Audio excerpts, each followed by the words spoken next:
Good evening and welcome to 365 Days of Amazing Stories with Theo Mir. Here we are on day 272. I'm continuing the story of the slave girl Anis al-Jalis and Nur al-Din Ali ibn Khaqah from 1001 Arabian Nights. Now, you might remember that they fled Basra on a ship and sailed to Baghdad.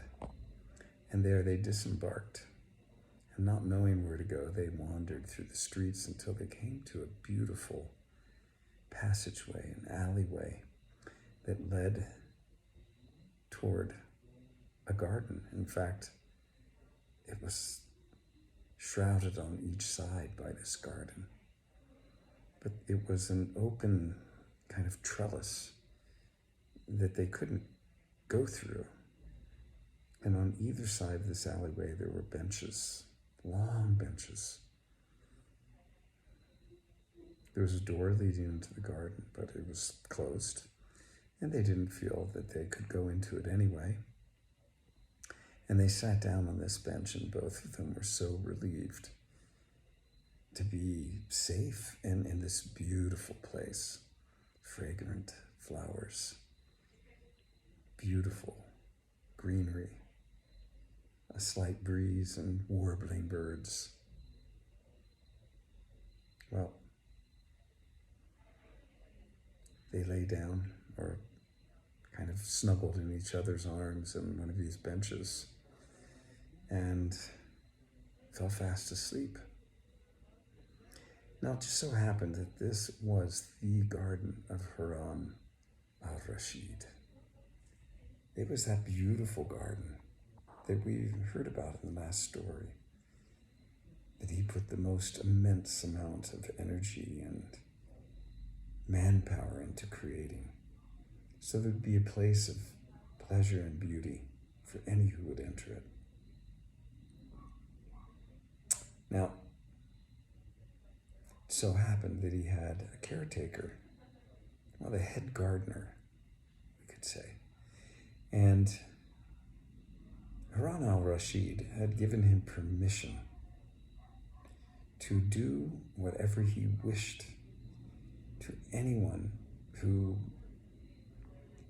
lay down to sleep on one of these benches, because it turned out, as we have in our world today, that there are some people that don't have a good place to stay. And so they'll sleep in the most random of places, and often to the inconvenience of the owners of those places. Well, this was one of those situations. And the caretaker, it so happened, was leaving the garden and went out through the gate. And there he saw Anis al-Jalis and Nur al-Din sleeping in each other's arms on this bench. He immediately picked up a large branch and went over to them. He had every intention of beating them so that they would never ever think of laying upon a bench like this again. He got over there and thoughts came into his mind of, what am I thinking to do? I don't even know these people. I don't know what they look like. I don't know where they're from. Maybe they're strangers, and they don't know that this is Harun al-Rashid's garden. It would be a pity to treat them maliciously. I can't even see their faces because they were slightly covered by their garments. He decided, I think it would be best if I have a look at them before I decide whether to beat them or not. And so he went closer and he looked, peered around their clothing to see their faces, and he was struck by their beauty. And he thought to himself, I am so glad I did not beat these two. They are beautiful. I only wish to do good to them. And as he was looking at them, Nur al-Din awakened, and he looked into the eyes of this old man. And he was startled. And the old man said, "Hello and welcome. What is it that brings you here? Are you strangers? Do you know where you are?" And Nur al-Din said, "Oh, my grace, I do not. I have no idea where we are.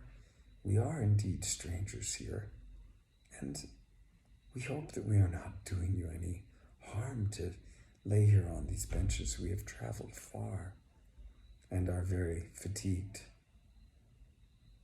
William said, "Then please rise." And by this time, Anis al-Jalis had awakened as well. And as she sat up, her beauty captured the heart of this old man.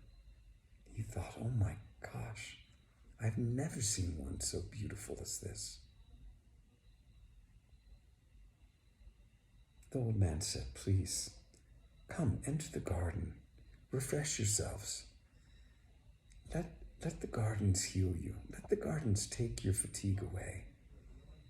Please, come." The old man beckoned them. Nur al-Din and Anis al-Jalis knew not what else to do except to rise.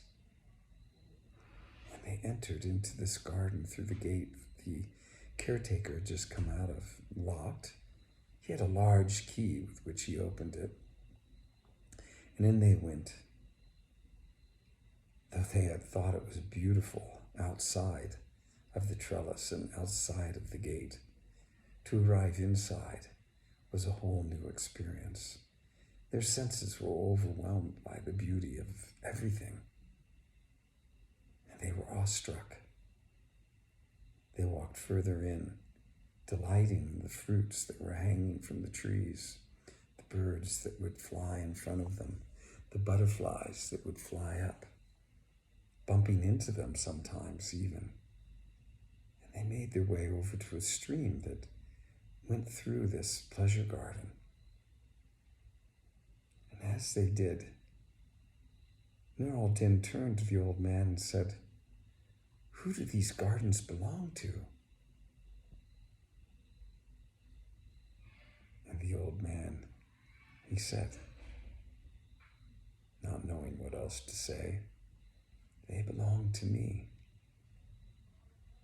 Why he said that? What will it lead to? We'll stop the story there. Find out what happens next. At least Anis al-Jalis and Nur al-Din are safe. Okay, thanks for joining. Have a good rest of your day or evening.